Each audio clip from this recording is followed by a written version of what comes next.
महान कहानी शुरू होती है गौरव भूमि प्राइड लैंड्स के सबसे ऊंचे शिखर प्राइड रॉक पर, जहां हर सुबह एक सुनहरी रोशनी बिखरती है जो राजा मुफासा के न्यायपूर्ण और शांत शासन का प्रतीक है।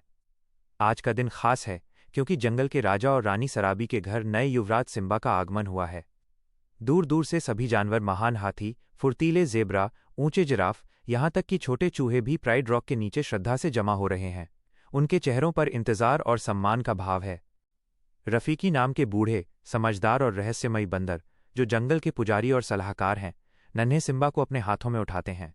वो धीमे लेकिन मजबूत कदमों से चट्टान के शीर्ष पर जाते हैं।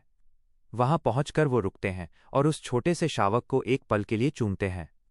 फिर वो उसे ऊपर हवा में उठाते हैं, ठीक उसी पल जब सूर्य की पहली किरणें सिम्बा के फर को छूती हैं।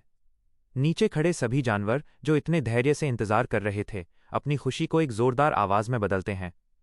हाथी अपनी सूंड ऊपर उठाते हैं, शेरों की दहाड़ गूंजती है और सारे जीव जंतु एक साथ सिर झुकाकर भावी राजा के प्रति अपनी वफादारी दिखाते हैं।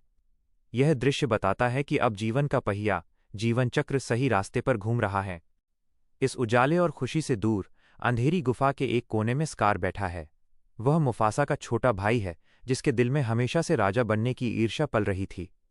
जब राजा का दरबारी जाजू, एक वफादार पक्षी, उसे अभिषेक समारोह में बुलाने आता है तो स्कार चिढ़कर उसे धमकी देता है, ये जताते हुए कि वो सिम्बा को अगला राजा कभी नहीं मानेगा।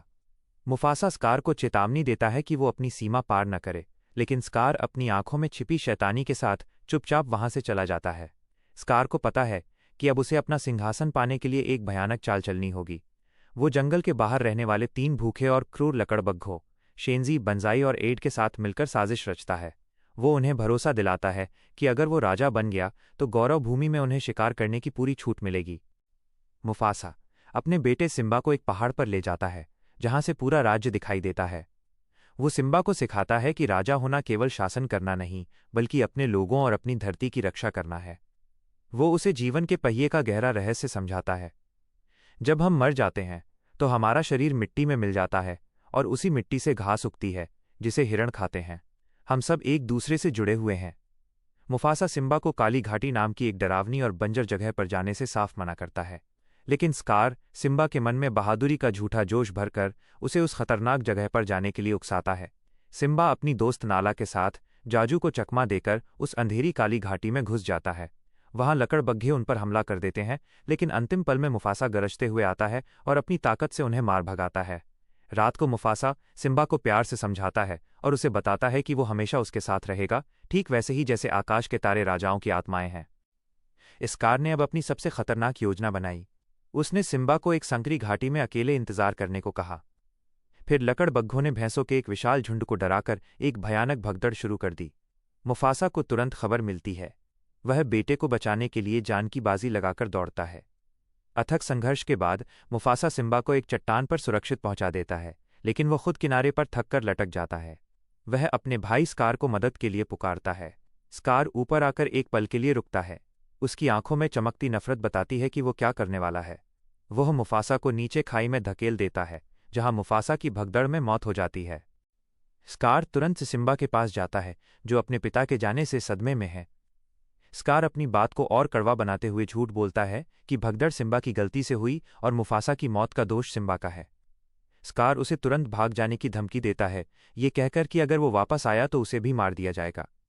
अपने प्यारे पिता को खोने के भयानक दुख और झूठ से भरे अपराध बोध से टूटकर छोटा सिम्बा गौरव भूमि छोड़कर रेगिस्तान की ओर भाग जाता है।